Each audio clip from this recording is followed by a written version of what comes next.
Good morning, everyone. So I want to welcome everybody this morning and thank you for taking the time to join us. You know, last August, the Chief of Staff of the Air Force, General Brown, sent a message to his Air Staff directors, and this is a quote: "Focus on precise diagnoses of the problems we are trying to solve, clarifying and understanding intent early in the process. Always provide me a bottom line up front and then present to me your recommendation, the facts and assumptions, the options considered, the views of others, and how you arrived at your recommendation. I expect you to put all relevant issues on the table for discussion, knowing that there may be disagreement with that recommendation." This is at the heart of what we do here at Air University.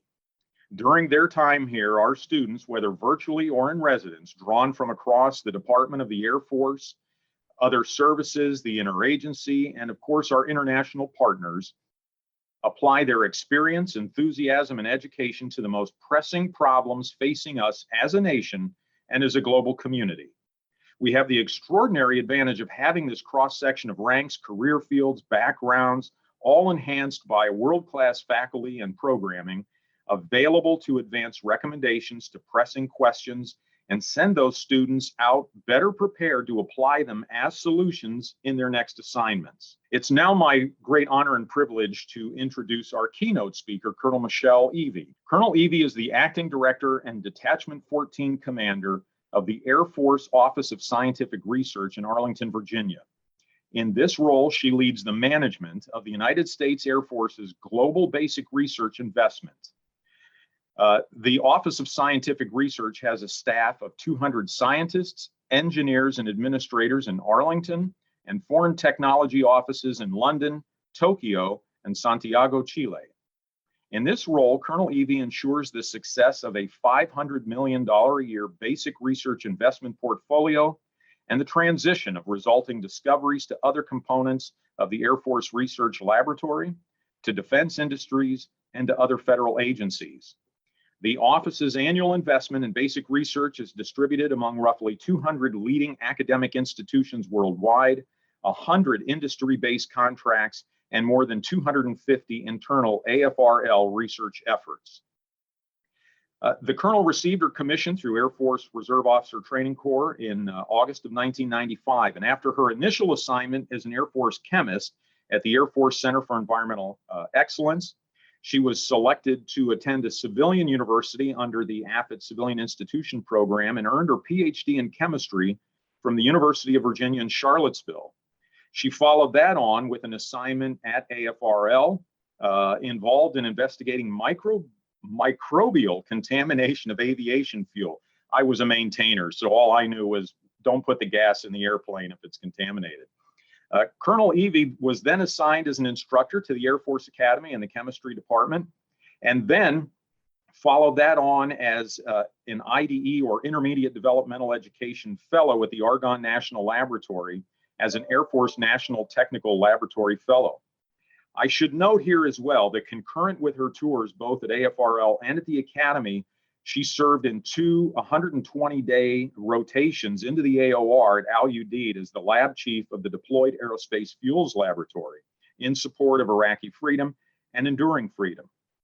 Following that, she transitioned to the Air Force Office of Scientific Research and served there first as a program manager, then as a program element monitor at the Pentagon.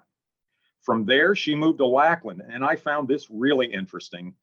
She took command of the headquarters Air Force Drug Testing Laboratory.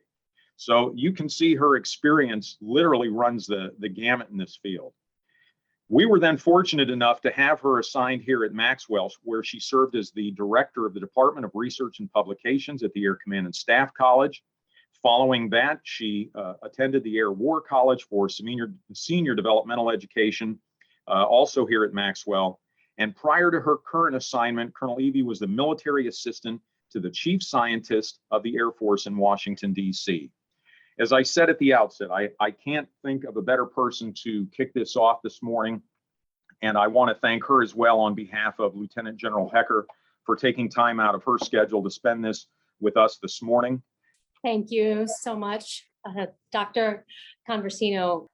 And I felt like I'd be remiss if I did give a shout out to Dr. Angel Kachadorian, who was my advisor and supported me through my professional studies paper, which included a lot of the research I'm going to share with you today. Really, I have two objectives to share with you today. My first main objective is focusing on the theme of this research symposium showcase, that the future is now, is to provide some actionable tools focused on how you can support innovation and creativity both within yourself and within your teams. But really, the important piece is some actionable tools, not just talking about it. But then also my I guess auxiliary objective is to, because I am currently the deputy director of the Air Force Office of Scientific Research, we have since gotten a director, which we're all thrilled about. I also wanted to highlight just a few examples of basic research that I think have the potential to really lead towards revolutionary innovation. And it kind of makes for a catchy title too. So with that, let's just have some fun and jump in. All right. When an adversary plays the long game, time is on their side. They can move slowly, making incremental gains, taking such seemingly innocuous amounts of resources from such vast supplies no one even notices. We are too busy paying attention to the distraction of the day or the crisis of the moment. Unnoticed, they spread out, infiltrate, and grow stronger. When an adversary plays the long game, they can go undetected for years, even when they are right underfoot. Until that moment when we have no choice but to take notice, because no longer are they underfoot, but rising up in front of us. Please know that I'm in no way trying to make light of the concerns that we have with the rise of China or other potential adversaries. Quite the contrary. Rather, the cicada brood X or brood 10, which for the past 3 weeks have been emerging all throughout the eastern part of the United States, especially here in Northern Virginia.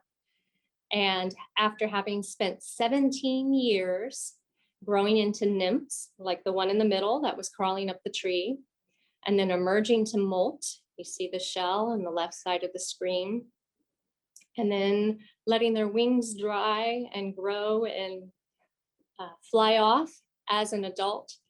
This is just a tiny example of how easy it is for us to forget about or not pay attention to something or someone when they don't affect us on a daily basis, until they do, and they're right there. It isn't enough to be vigilant and pay attention. It isn't enough to avoid the surprise attack. We need to do more than to be prepared.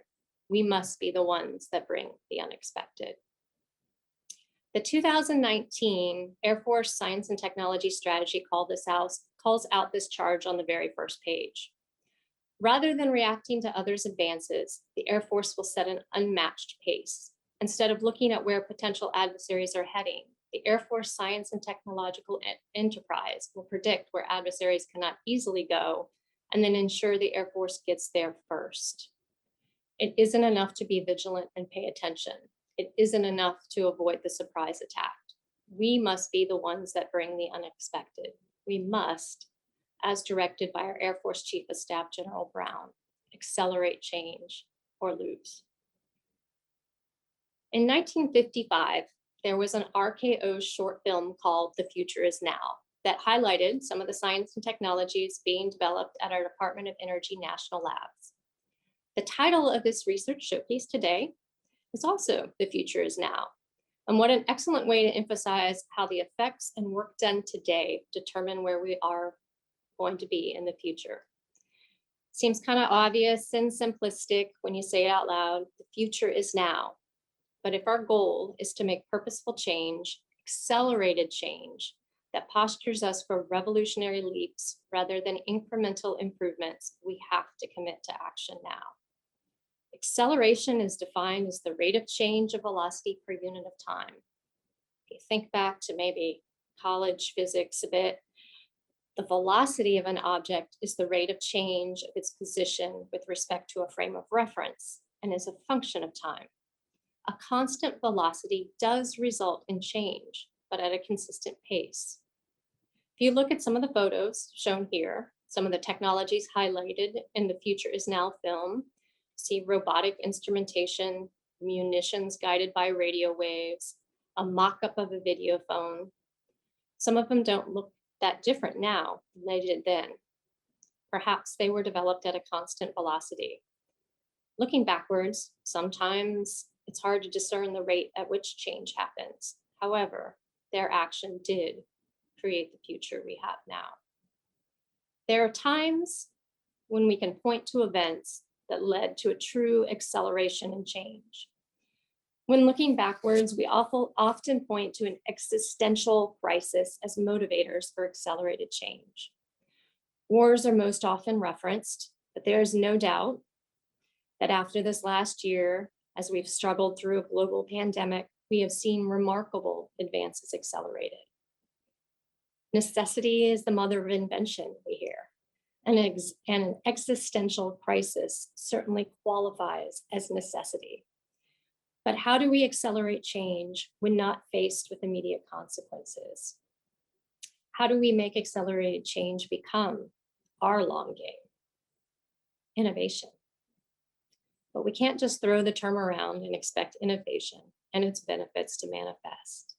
We must purposefully pursue it. We are all hearing the calls for innovation, certainly in the military, industry, and academia, definitely in science and technology. Everyone is looking to innovation to get ahead in whatever way that means to them. In the military, we're looking to innovation to help us get ahead of our potential adversaries, to find the advantage. Further, we need to figure out how not to just get ahead, but go where they cannot. But to do that is not trivial. To beat the zero-sum odds, to find that advantage, we must be willing to get comfortable with being uncomfortable, to uncover the unknown, discover the new and novel, and then do something useful with it. We have to innovate. But in order to innovate, we must first, individually or collectively, bring forth the creative ideas that the innovations will arise from. That means we need to be creative. When was the last time you had a creative breakthrough, that aha moment? Be creative, like a light switch, just flip it on, just turn on your creativity. For some, that is a lot easier than others. When it was time for those students online here to decide on your research topic, did you mull over the idea, sorted through a multitude of the potential topics, or did it just appear unexpected, developing, unseen, seemingly out of nowhere, emerging, ready to take flight? About 5 years ago, I was listening to the news while driving to work, and I heard a report on the radio about a research study looking into jazz improvisation. During the study, they put jazz musicians into functional magnetic resonance imaging, or fMRI machines, and asked them to play jazz. First, they played known pieces of music, and then they were asked to improvise. Charles Lim of NIH and Alan Braun of Johns Hopkins University found that when the musicians were improvising, the part of the brain believed to be responsible for high-level thinking and judgment was deactivated or had less blood flow. And the part of the brain that becomes active during daydreaming was activated, had greater blood flow. The researchers proposed that the results indicated that in order to improvise and create novel musical combinations, the part of the musician's brain normally responsible for judgment had to be suppressed. That made me pause. If in order to be really creative, individuals must quiet the judgment part of our brain, then in a military organization where rules and order are constantly underscored and shape the way we judge ideas and actions, was it possible for us to be truly innovative? In order for our military personnel to bring forth the creative ideas that will become the innovations we so strongly desire, did that mean we too would have to suppress the judging part of our brain? Was that even realistic? That led me to digging into the topic of creativity to include researching and then writing my Air War College professional studies paper on the subject. So today my goal, as shared my objectives a little bit earlier, but my goal now is to share with you just a sliver of the neuroscience and organizational psychology research surrounding the field of creativity and innovation, as well as provide you with some practical ways based on that research to support your own creativity and to foster it in the teams you will be leading. While much of what I'm going to share with you was part of my research paper, I've also added more recent research on building creative and innovative teams to include some specific research that I haven't shared before. So let's get started with level setting our definitions. Sometimes you hear people use the term innovation and creativity interchangeably. More likely, though, you just don't hear people talking about creativity. Rather, they focus on innovation. Yet you cannot have the latter without the former. Innovation is the application of a creative idea into something that is useful or valuable. It is the manifestation of creativity. But before innovation, you must first have a creative idea. A creative idea embodies a new way of using something that already exists. Consider, for example, the new Caledonian crow that uses a twig to spear grubs from within a tree. That is a new way of using something that already exists.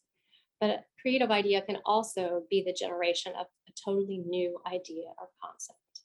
In short, creativity is the process of making something strange seem familiar and of making the familiar strange. Whether you are part of the Department of Defense, academia, or industry, we are all part of organizations that strive to be innovative. In order to be innovative, an organization has to meet 4 requirements laid out here.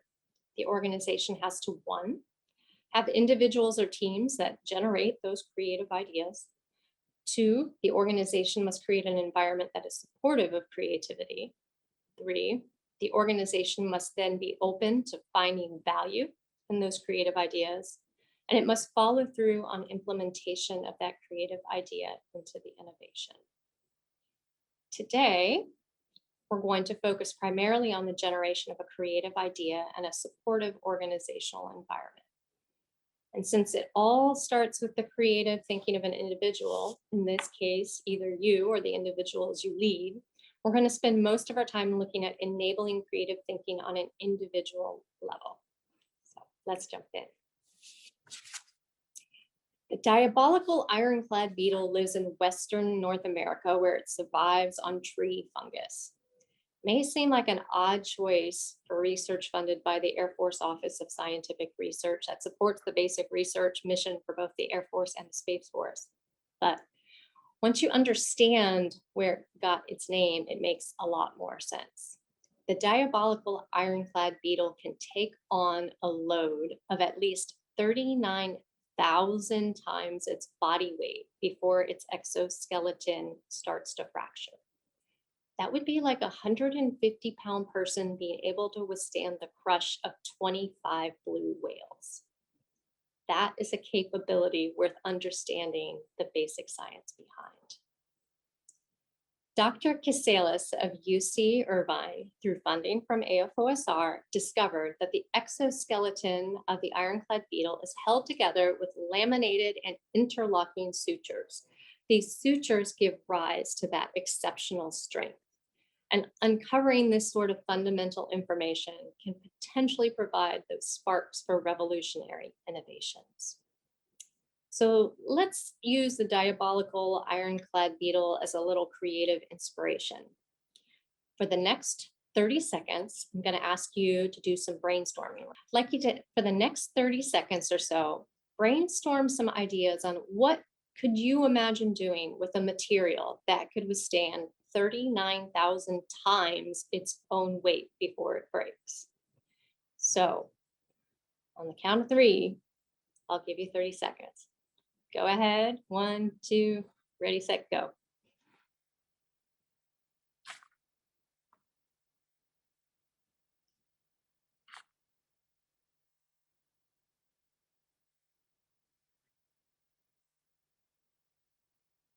So while people are brainstorming, I'm going to add a little bit more science, creativity, research as a narrative as we go.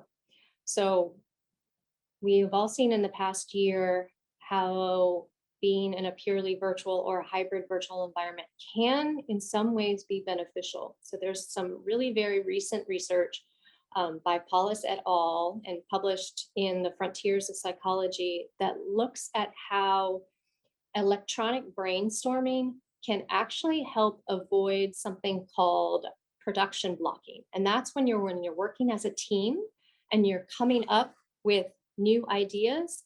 The fact that you've got to wait for someone next to you or across the table to actually say those ideas slows you down, and often some of the best ideas are lost. And so by using tools like Zoom chat or Whiteboard or some of the many, many others that are out there, and allowing people to, as soon as the idea comes to their mind, get it out there and share it, helps avoid this idea of production blocking. So there's a benefit from being in this virtual world. The exercise you just did was an example of divergent thinking. J.P. Guilford, considered to be the founder of the modern field of creativity research, wrote his seminal paper on creativity in 1950. He defined creativity as consisting of convergent thinking and divergent thinking. Convergent thinking is when you take multiple options and down select or converge to the best one. You weigh the options against understood criteria and choose the one that is considered to be the most useful or valuable. Divergent thinking is the generation of multiple novel ideas. The ideas are often unrelated, more original, and as such considered to be statistically infrequent. Well, you need both divergent and convergent thinking to create ideas and then decide on the right one. The ability to think divergently consistently is considered to be a reliable indicator of creativity at large. J.P. Guilford developed the first test for divergent thinking during World War II. He was commissioned by the US military to design a test to help identify which Army Corps pilots could respond in new and original ways during an aircraft equipment failure. The exercise you just did, when considering the different ways to use the ironclad beetle material, is an alternate use test and is a common way to test one's divergent thinking. And if you found that exercise a little bit difficult, you're not alone. In general, research has found that generating ideas through divergent thinking is more difficult than evaluating and selecting ideas through convergent thinking. So let's take a look at some of the neuroscience that helps explain why that might be the case. At the beginning of this talk, I shared a little bit about the jazz improvisation research that spurred me to look into military personnel and potential barriers to innovation. In that study, the two parts of the brain that were evaluated through functional MRI were the default neural network and the executive neural network. These are regions of the brain that have been associated with particular actions. The default network function is primarily consists of the medial prefrontal cortex. So to get an idea of where this is, I want you to take your finger, place it on the bridge of your nose. Now run it up to about where your hairline starts, or used to start. And that is a rough approximation of the primary location of the default network in the brain. It's called the default network because it is activated when other parts of the brain are inactive, or by default, it is on. It is active during mind wandering, daydreaming, or sleep. It is also found to be associated with affective response or feelings. It is deactivated during task accomplishment or engagement by stimuli, and this can include visual stimuli. The default network is strongly implicated in divergent thinking and improvisation, but more on improvisation a little bit later. The executive network function is comprised primarily of the dorsolateral prefrontal cortex. This time, to figure out where it is, place a finger on each of your temples and run them up about an inch or so past your hairline on both sides of your head. That is a rough approximation of where the executive network is within the brain. It is called the executive network because it is associated with higher level thinking, analytical assessment, evaluation, and goal planning. It is active during information processing and integration of information. the executive network is strongly implicated in convergent thinking. It has the rule set that helps down select those many divergent areas into the one right solution.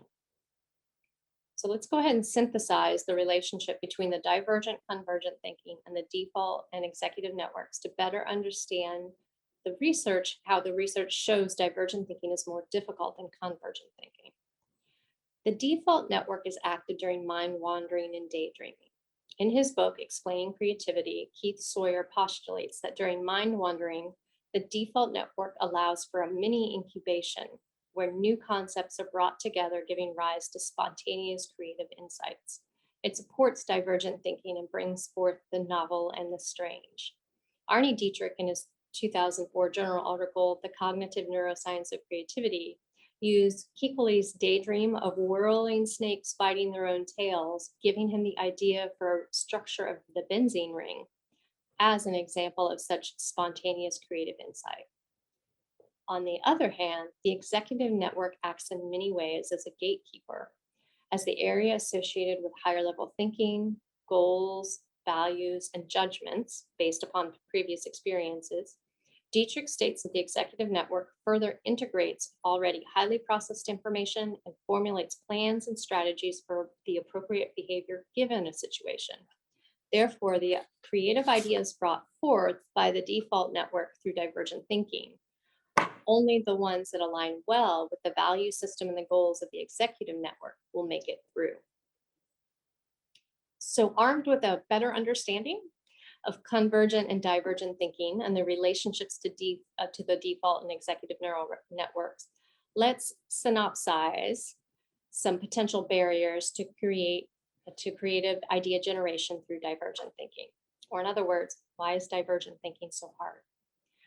First, finding still moments to let the mind wander and allow the default network to synthesize new and novel ideas is not trivial. Particularly during this last year, during the pandemic, I'm sure for all of you on the line, our days and nights and calendars have been packed. It is almost laughable to imagine having time to sit and just daydream. So if the default network brings forward new and novel ideas, they may be too crazy or uncomfortable for the executive network to allow to come forward. How many times have you considered a new idea and then didn't verbalize it because it seemed unrealistic or you were worried about it seeming stupid? The executive network made an evaluation and determined the idea or putting forth the idea did not align with your values or goals.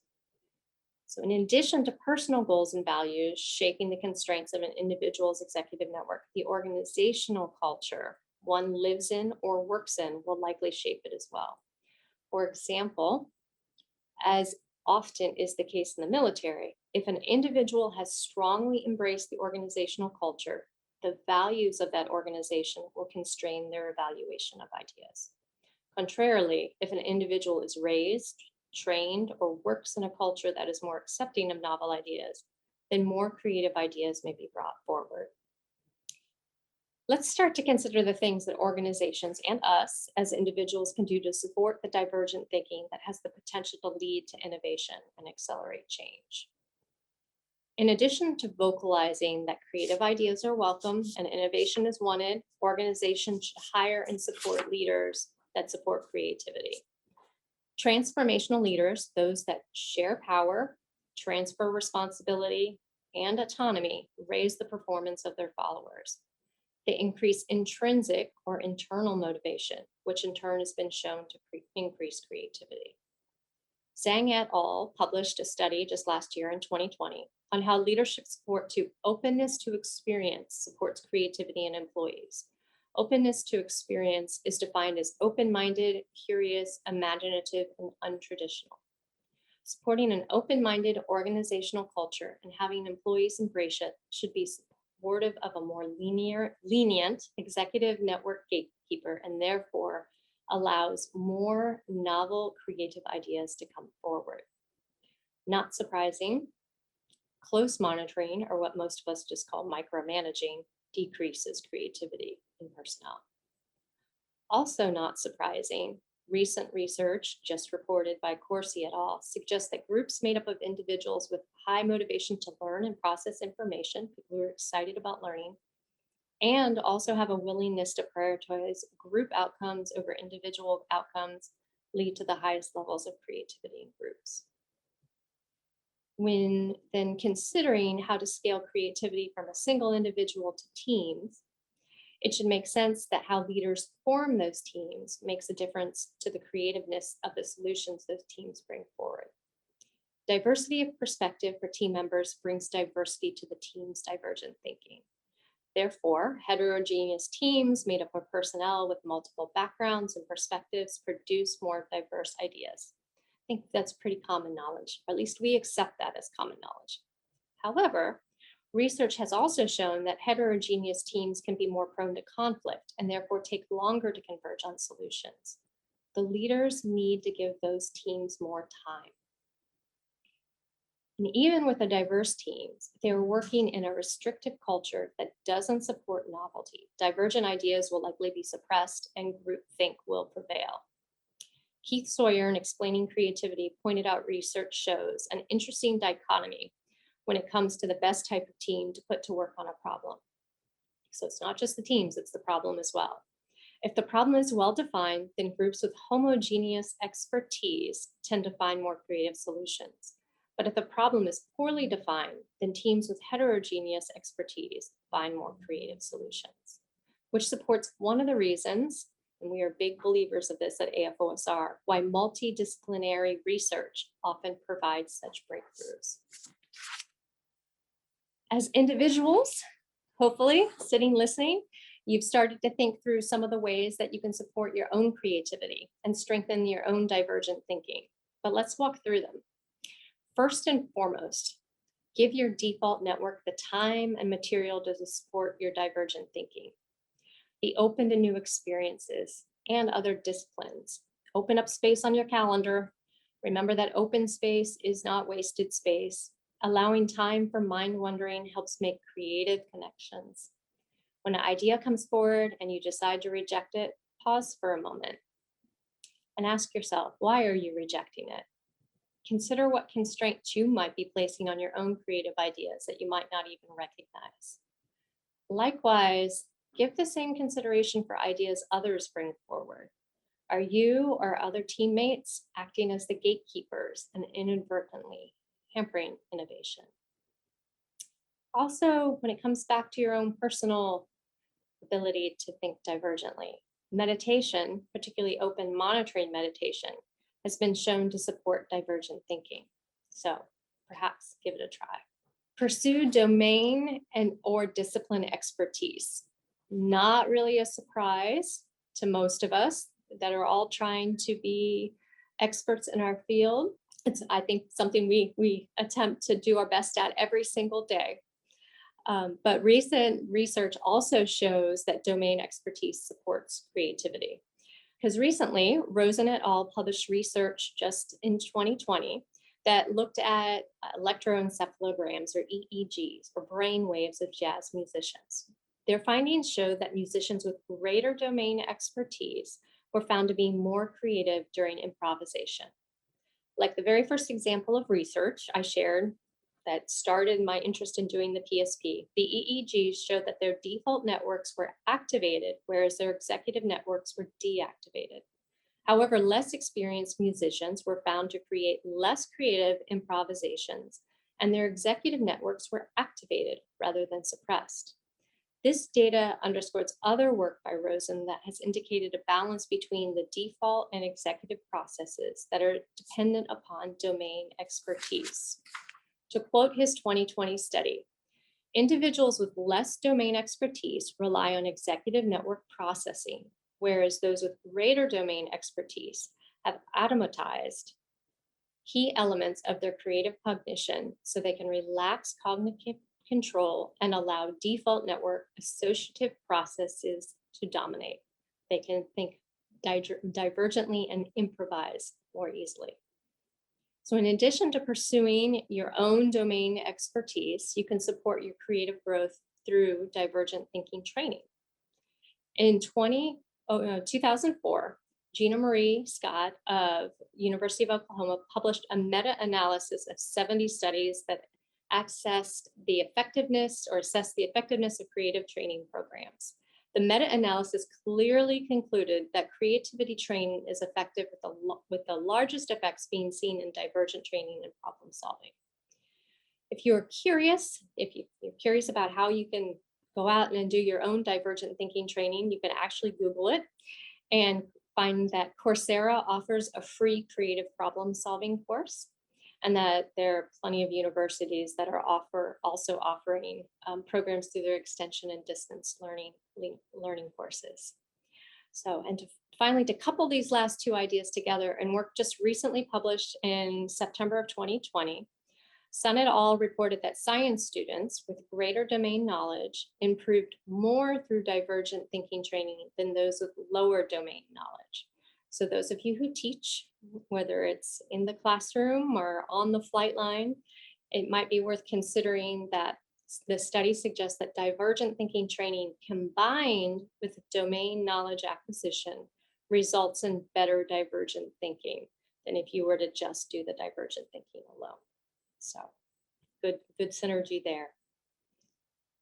And to close, once you bring forth the new creative ideas through your divergent thinking, the creation of innovation has only just begun.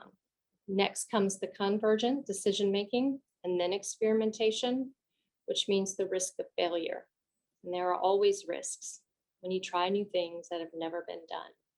And as we hear often, with high risk, there can be high reward. I'd like to share one last example of Air Force funded basic research that not only has the potential to help us create revolutionary military capabilities and accelerate change, but literally is helping us understand how to better accelerate acceleration.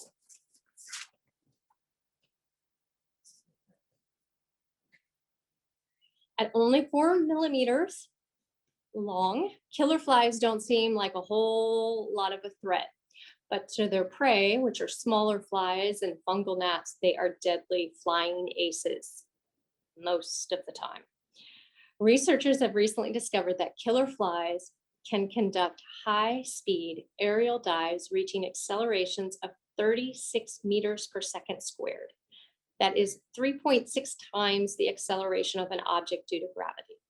So for reference, for USAFA grads and fans out there, a diving falcon only reaches an acceleration of 6.8 meters a second squared. The trick is that unlike falcons that just tuck their wings and go with gravity as they dive, the killer flies beat their wings as they fall. They combine the acceleration of gravity with powered flight and hence become deadly thunderbolts from above. Except that researchers have discovered the fly doesn't seem to take into account the acceleration of gravity during their aerial attacks. And therefore, while they can go after their prey like a shot, they often miscalculate and miss at an amazing rate of 3.6 times the speed of gravity from above. And unfortunately, it misses. But instead of focusing on when the fly misses, our researchers are focused on understanding how, as they are diving from above, even with all the visual clutter in the field of view below the prey, and not taking gravity into account, sometimes the fly is successful. To accelerate change and ensure we get to where adversaries cannot, we must innovate, which means first we must have the creative ideas that we can charge forward with, experiment with, and optimize. So even though we're speeding up, we're accelerating, I do have one final challenge to leave you with today. Here it is. Sometime this week, find 30 minutes on your calendar, block it off, make it sacred. And then when that day and time arrives, spend the first 15 minutes reading, watching, learning something totally new, something outside of your current discipline. Then spend the next 15 minutes thinking about what you just learned that was new and considering how it does or does not relate to something that you are currently working on. And while you're doing this, If your mind wanders at any point, just let it go. See what surprising, divergent ideas your default network comes forward with. The work we do now does determine our future. So don't just repeat the calls for innovation. Please break down the barriers to it. Thank you. Colonel Avey, thank you so much for that presentation. At the end, I was like, uh-oh, she's telling us to meditate. I'm for it. I'm all for it. Absolutely. Yeah. Meditate, mind wander, daydream, give yourself a moment to just let those ideas come to you. A lot of people say, oh, I got this idea when I was in the shower. Well, that's because you're not focused on any one thing in particular. And that default network is coming up with those divergent ideas. It's bringing things together that it wouldn't if you were focused on something else. Absolutely. We don't have any direct questions yet, but I will, I'll bring this up.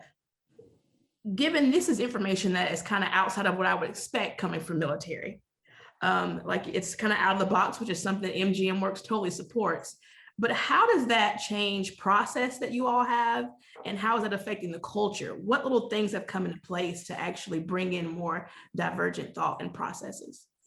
Oh, I have a fantastic one. So Major General Pringle, who is the commander of the Air Force Research Laboratory, just this past Thursday initiated what we are calling White Space Thursdays.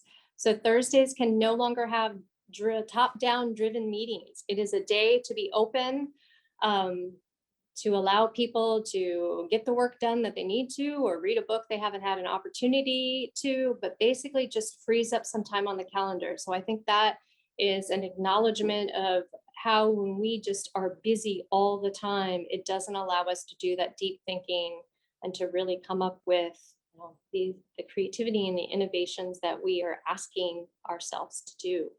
And then the other thing I think MGM Works is a beautiful example of how we are acknowledging that we want to be able to allow outside organizations in and to bring that diversity of thought. And also the acknowledgement that sometimes it's hard to get people on bases. I mean, that's why MGM Works is outside. And I'm actually sitting at the BRIC, which is our Basic Research Innovation Collaboration Center. It's our PIA organization, part of AFRL, working with AFRL. And it is because it is outside the gates and it's easier to get to. So I think people are acknowledging the importance of giving people space and a moment to breathe, particularly during this pandemic, but also bringing divergent and multidisciplinary voices to the table. Colonel Avey, again, thank you so much for your time and your talent, and you're greatly appreciated. Fabulous. Thank you so much, Joyce. Thank you, everybody, for joining. Have a wonderful day. Thanks so much. Take care, all.